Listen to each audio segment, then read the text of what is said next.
Hello and welcome to the City of Cedar Falls Planning and Zoning Commission meeting for Tuesday, November 21st, 2023.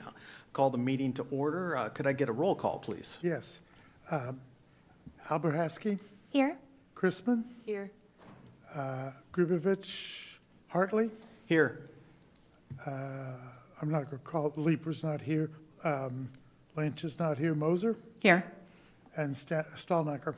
Here. Okay, we have 5 members. We do have a quorum. All right, thank you. First order of agenda is the approval of minutes. Do I have a motion? So moved. A second? I'll second. All those in favor say aye. Aye. All those opposed, same sign. That will go into record.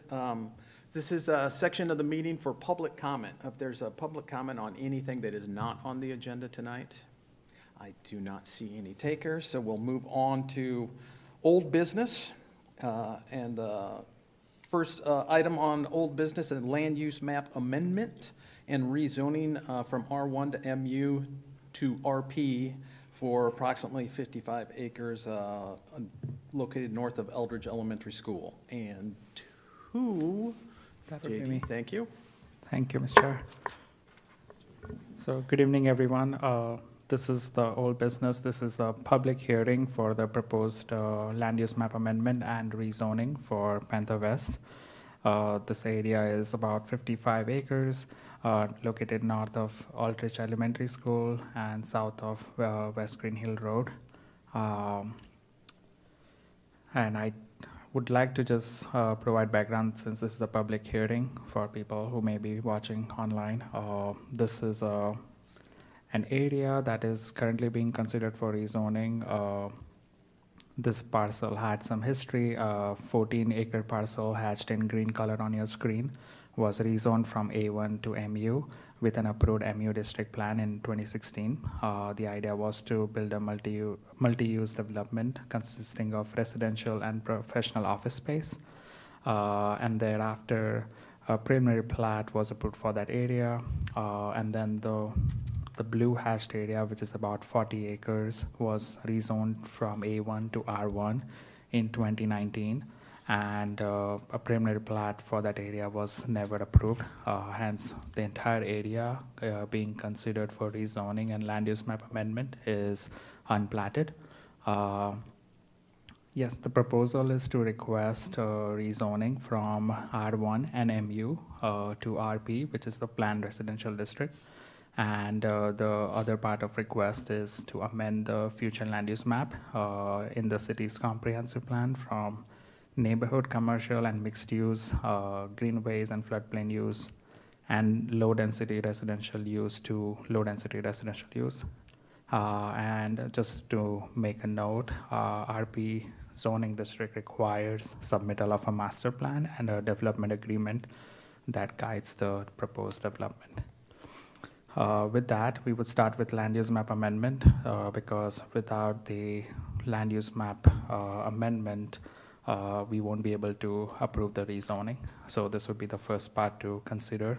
The proposed area which is being considered is not consistent with the comprehensive plan and the future land use map. The current layers on city's comprehensive plan suggest that the yellow area is being used for low density residential use, which emphasizes single family detached development. The green area is basically the greenway and the floodplain use that emphasizes preserving the environmentally sensitive area and crucial scenic corridor and their possible incorporation into city's trail system. And the pink or salmon color area is neighborhood, commercial, and mixed use, which emphasizes development of low-impact commercial uses that provides variety of neighborhood services and allows residential units above commercial development. Just a couple of staff analysis on the proposed amendment is the subject property may not be ideal for having commercial uses with the presence of neighborhood serving uses nearby. We need more residential development in the community And then we recommend that taking entire portion of greenway and floodplain use may not be acceptable as per city's comprehensive plan, because it is created to serve as a buffer between the floodplain and the adjacent development. With that, staff recommends changing the land use map as noted on your screen. So we would recommend adjusting the greenway and floodplain use to have a buffer, and the rest of the area to low density residential use. The applicant has supported that idea, so they are good with that. And maintaining the greenway would allow that there will be an adequate buffer between the floodplain and the proposed new development in the proposed subject area. With that, zoning request is from R1 to rezone the property from R1 and MU to RP. R1 district usually allows low density residential neighborhoods and other uses that allowed in R1 district, whereas MU is intended to accommodate integrated residential and commercial uses on a larger parcel, creating self-supporting neighborhoods. And RP is basically a planned residential district that permits multi-use and integrated residential development that can be planned over time. RP district allows flexibility in types of dwelling, lot sizes, building heights, and setbacks. With this plan, the idea the applicant is proposing is to restrict the development to detached single-family dwellings. A number of lots will be determined when this area is being platted. The setbacks proposed for this includes 30 feet perimeter setback as required by RP standards. The front yard setback will be 25 feet mostly, and for corner lot, the secondary frontage will be 20 feet, and the side yard for all units will be 5 feet, and the rear yard to be 30 feet. With regard to master plan analysis, extension, this plan would allow extension of critical street connections, including Arbors Drive all the way to Green Hill, Ironwood Drive all the way to Green Hill, and Richard Road extension into this proposed development would allow traffic alternate routes for the existing people in the neighborhood to the east and south, and also would allow distribution of traffic and also importantly connection to Aldrich Elementary School. With this plan, there is also a proposed Madeline Street, which will be extended westward as highlighted by a green arrow on that southwest side of the development, which would allow opportunity for future development for the undeveloped area to the west. The proposed development will be done in 4 phases as highlighted on your screen. At our last meeting, we talked about addressing all 3 critical connections in phase 1, and developer has agreed to do the same. So this would be the phasing plan for the proposed RP development. And as mentioned again, all this extension of critical street connection would allow distribution of traffic and allow possibility of walking, biking to neighborhood as well as to school. Other areas that we consider while rezoning is whether the property is in environmental sensitive area or not. It appears that the subject property is not in that area, but it is adjacent to a floodplain. But as mentioned earlier, they would be providing a buffer for the public trail to go through there, which would be a good amenity for this neighborhood. Access to public services. All city services are available to development to the west, and that will be extended. And then access to adequate street network. I think this proposed development will have better street connectivity internally, and would also reduce traffic load on the existing development to the east. With that, one more technical item that is currently being worked upon by the developer is the development procedural agreement, which needs to be finalized before public hearing at City Council. With that, staff recommends approval of the proposed land use map amendment, amending the area to low-density residential use and adjusting the greenway and floodplain use, and the rezoning request to rezone the property from R1 and MU to RP, subject to the submitted master plan and any comments and directions specified by Planning and Zoning Commission. With that, we did get a couple of calls regarding this proposed development. Those calls were just questions about the proposed development, which were answered. And then we received a public comment or email, which I passed on to you on your desk. That was basically questioning about the housing cost and diversity of different type of housing types. They were concerned about that. And then I'm here to answer any questions on this, as well as the developer is here. So thank you. Thank you, JD. Does commission have any questions for staff? Is the petitioner here and like to speak to the item? Name and address, please. Yeah, Kevin Fitro, Cedar Falls, Panther Builders, Panther Farms, here to answer any questions that you would have. Specifically, I don't have any specific comments. As we said at the initial meeting to set up tonight, it's intended to be single family, single units throughout, very similar to the current neighborhood. As I guess to the email, I can't speak to price points here. We don't know lot price points, but it would be intended to be the same housing that you see throughout our community and those neighborhoods right now. So, okay. All right, thank you. Is there anyone from the public that would like to speak to this item? I see none. I will bring it back to the commission. In general, I like this idea, the change. I think it fits the character of what it's going by. I think it's pretty straightforward. Yeah. I think as we discussed at our last meeting, that this should help with any water issues because the land will start to be developed. And we, as we mentioned, have some pretty strict rules on how to manage water runoff. So that should not be an issue. And yeah, I would say that this overall is a good use of the land. I think especially the connection to Green Hill will be hugely beneficial for the neighborhood. So I would make a motion to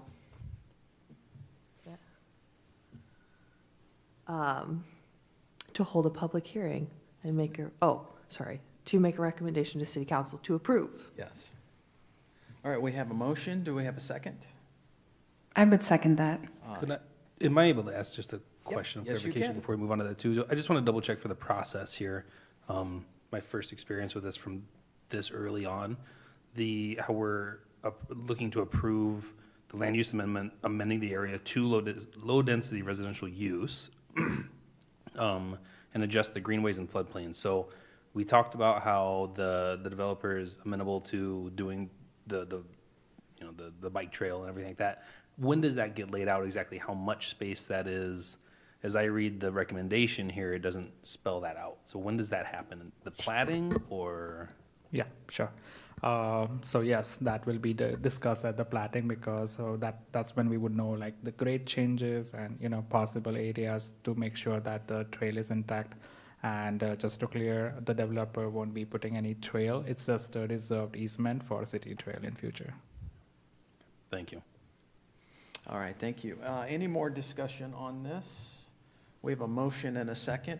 Can we get a roll call vote, please? Albrahaski, Aye.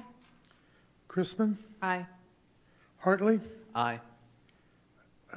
Moser, Aye. and Stallnacker. Aye. We have 5 yea votes. All right, thank you. And then that passes, and we'll move on to City Council. New business, we have a College Hill Neighborhood Overlay District site plan for a modification of a parking area at 2704 College Street. And who has this? That'll be me. All right, thank you. Good evening, Commissioners.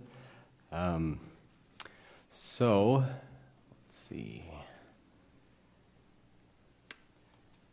This request involves a proposal for site redevelopment at 2704 College Street, which is across the street from campus on the southeast corner of College and University. The applicant is proposing to modify the parking area behind the house, increasing the number of parking spaces while reducing the amount of unnecessary impervious surface. The property is in the overlay zoning district, which requires review by Planning and Zoning Commission and City Council for making a substantial improvement, of which this qualifies. So just to go over some of the items that are being proposed. Up on the screen, you'll see what we would say is the existing condition, though the garage actually has been torn down by this point. And what is appearing over it is what is proposed by the applicant. So no modification to the dwelling on the property is being proposed. The approach to the parking area is being shifted to the south, and that's actually to accommodate stormwater flow toward College Street. There will be a reduction of paving on the east, shown as the green area on the screen, and a continuous curb will be around the entire parking area. One tree and some landscape screening is to be planted around the entire parking area, and parking spaces will have painted lines. And there's no concern as far as setbacks are concerned. The only question here, which is important to note, is that the applicant is proposing 53% rear yard coverage, or 53.3 is what the application says. And the code allows up to 50%, just for staff to sign off on your typical site plans in the College Hill overlay. If applicants would like to go above that, they can go up to 55% with Planning and Zoning Commission and City Council approval. So that is part of this request, is to have a little bit more impervious coverage on the rear yard of this property. And I should just mention that staff is supportive of that, of approval for that request. Yeah, if you have any questions, I'm available, and the applicant is here to answer any questions as well. All right, thank you. Commission have any questions for staff? Is the applicant here and want to speak to the item? Name and address, please. Mark Eel, 4201 Knoll Ridge, and just looking to get some parking added to make some improvements. I think it'll be a good upgrade. So seeking your approval and ask for that tonight. Okay, thank you. Happy to answer any questions. All right, thank you. I see no one from the public to speak to this item, so I'll bring it back to commission. I like the improvement. I understand it's to offset take some of the street parking, get it onto the backyard. I think it's a good move. I would agree. I think that this is a good improvement for the property and to provide adequate parking to the residents of that. So I also agree. I think that this is a good and necessary improvement. I would make a motion to approve. Thank you. Got a motion? In your motion, are you improving the extra 53%. 3.3%? Yes. Okay, thank you. We have a motion. Do we have a second? I'll second. We have a motion, a second. Any further discussion? I just wanted to say, I really appreciate that you took down that giant bush on the corner. Makes it much easier to see. Yes. All right, we motion and a second. Can we get a roll call vote, please? Okay. Alberhaski, Aye. Chrisman, Aye. Hartley, Aye. Moser, Aye. and Stallmacher. Aye.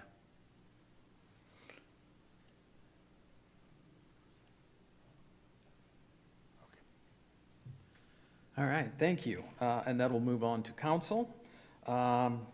Is there any commission updates for tonight? There are none that I'm aware of. Except go forward to Thanksgiving and eat a lot, right? Exactly, exactly. You know, your next meeting will be in December 13th and the 27th, and the city council meets on December 4th, so these recommendations will be going to the December meeting. Okay, December 4th meeting. All right. Just to make a note, the land use map amendment and the rezoning request would be going at the December 27th or 17th, Yeah, the second. the second meeting in December. 18th of December. This way, the new council in January would consider all public hearing readings. So, Okay. thank you.